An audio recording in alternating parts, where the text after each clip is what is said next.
नमस्कार दोस्तों, मैं हूं अतुल और ये सैमसंग गैलेक्सी F62।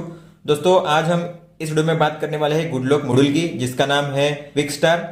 तो यहाँ पे आप क्विक स्टार से किस तरह से जो क्विक पैनल है या फिर स्टेटस बार है और जो ये क्विक पैनल है उसे किस तरह से एडिट कर सकते हो, हम यहाँ पे देखने वाले हैं।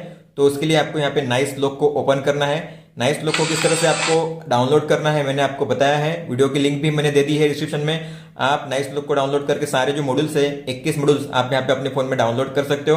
तो हम बात कर रहे हैं अभी यहाँ पे क्विक स्टार की। तो आपको क्विक स्टार को ओपन करना है और यहाँ पे इसे इनेबल करना है। और सबसे पहला जो ऑप्शन होता है वो होता है विजिबिलिटी ऑफ इंडिकेटर आइकन्स। इसका मतलब है कि आपको स्टेटस बार में कौन कौन से आइकन दिखाने हैं। तो पहला होता है दोस्तों नेटवर्क इन्फॉर्मेशन। तो नेटवर्क इन्फॉर्मेशन आपको कौन कौन सी जगह पे दिखानी है, ये होता है होम स्क्रीन, ये होता है लॉक स्क्रीन। तो अगर आपको होम स्क्रीन और लॉक स्क्रीन पे भी ये जो नेटवर्क इन्फॉर्मेशन है ये आपको दिखानी है तो आपको इसे इनेबल करना है। और ये होता है एक्सपांडेड पैनल। इसका मतलब कि जब आप अपने पैनल को एक्सपांड करते हो आपको यहाँ पे दिखाया जाएगा। आप यहाँ पे देख सकते हो जियो 4G दिखा रहा है यहाँ पे।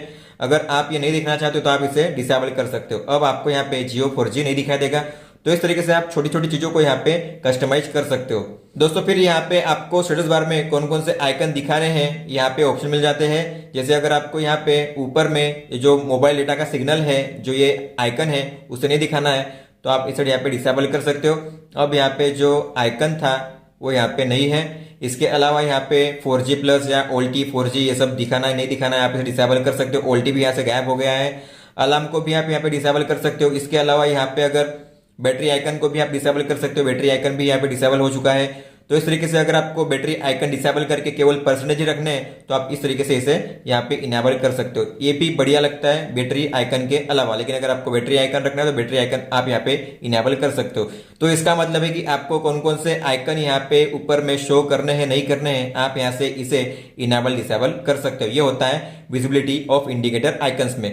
अब बैक जाते हैं तो ये होता है क्लॉक सेटिंग्स में। अब क्लॉक सेटिंग्स में आपको ये जो टाइम दिखा रहा है यहाँ पे क्लॉक, इसे आप कस्टमाइज कर सकते हो। अगर आपको इसमें यहाँ पे AM PM दिखाना है तो आप यहाँ पे इसे सिलेक्ट कर सकते हो। अब यहाँ पे AM आप यहाँ पे देख सकते हो टाइम के बाजू में। अगर आपको नहीं देखना है तो आप इसे डिसेबल कर सकते हो। इसके अलावा जो ये क्लॉक है अगर आपको लेफ्ट में रखनी है तो लेफ्ट में या फिर राइट में तो आप यहाँ पे इसे राइट में भी शिफ्ट कर सकते हो। जो क्लॉक है अब यहाँ पे राइट में आ गई है, आप यहाँ पे देख सकते हो। या फिर आपको अगर इस क्लॉक को हाइड करना है, टाइम को हाइड करना है तो आप इसे हाइड भी कर सकते हो। टाइम यहाँ पे अब ऊपर से हाइड हो चुका है तो आप इस तरीके से यहाँ पे टाइम को भी, इस क्लॉक को भी कस्टमाइज कर सकते हो स्टेटस बार पे। फिर दोस्तों यहाँ पे होता है show notifications by last update. इसका मतलब होता है कि यहाँ पे 3 कैटेगरी में होती है नोटिफिकेशन, आपको पता होगा। सबसे ऊपर में होता है कन्वर्सेशन, उसके बाद होता है अलर्टिंग, उसके बाद होता है साइलेंट। तो इस कैटेगरी में मतलब इस ऑर्डर में नोटिफिकेशन आपको दिखाई जाती है, कन्वर्सेशन, अलर्टिंग, साइलेंट। लेकिन अगर आपको जो नोटिफिकेशन है वो टाइम के हिसाब से दिखानी हुई, मतलब पुरानी सबसे नीचे रहेगी, फिर उससे नई ऊपर, उससे नई ऊपर और सबसे जो नई होगी वो सबसे ऊपर आपको दिखाई देगी नोटिफिकेशन। तो अगर आपको उस तरह से यहाँ पे शो करना है तो आपको इस ऑप्शन को इनेबल करना है। इसका मतलब है कि जो भी पुरानी होंगी नोटिफिकेशन वो नीचे चली जाएंगी और नई नई नोटिफिकेशन आपको ऊपर में दिखाई जाएंगी। तो आप इस तरीके से नोटिफिकेशन को शो करने का जो ऑप्शन है उसे भी कस्टमाइज कर सकते हो। इसके बाद होता है शो क्विक बटन ग्रिड। अगर आप इसे इनेबल करोगे और क्विक पैनल को ओपन करोगे तो यहाँ पे आपको 3 डॉट्स में एक नया ऑप्शन मिलता है, ये होता है बटन ग्रिड। आप यहाँ पे देख सकते हो नया ऑप्शन आ गया है बटन ग्रिड का। इसका मतलब है कि जो क्विक पैनल में एक लाइन में आप 4 आइकन देखते हो, टॉगल देखते हो 4, आप इसे चेंज कर सकते हो। तो आपको यहाँ पे बटन ग्रिड पे टैप करना है। अब आपको यहाँ पे 4 दिखाई दे रहे हैं, मैं यहाँ पे 3 भी कर सकता हूँ, 4 भी कर सकता हूँ और 5 भी कर सकता हूँ। तो एक ही लाइन में मुझे यहाँ पे 5 टॉगल दिख जाते हैं तो ये काफी अच्छा लगता है। आप इसे ऐसे ही रख सकते हो ताकि आप एक ही इतने एरिया में ज्यादा आप टॉगल्स देख सको, आपको ज्यादा स्वाइप ना करना पड़े। तो इस तरीके से आप जो बटन ग्रिड है क्विक पैनल पे वो भी चेंज कर सकते हो। दोस्तों यहाँ पे होता है फिर ओपन क्विक पैनल डायरेक्टली। इसका मतलब है कि जब आप यहाँ पे स्वाइप डाउन करते हो तो आपको पता है एक बार स्वाइप डाउन करते हो तो नोटिफिकेशन आपको दिखती है, फिर और स्वाइप करते हो तो तब जाके आपको क्विक पैनल दिखाई देते हैं। लेकिन अगर आपको डायरेक्टली क्विक पैनल ओपन करना हुआ एक ही स्वाइप में तो आप वो भी कर सकते हो। तो आपको इसे इनेबल करना है और ये जो सेटिंग्स है वो है 50-50 में। अब इसका मतलब है कि ये जो 50% इतना एरिया जो है ये है नोटिफिकेशन के लिए।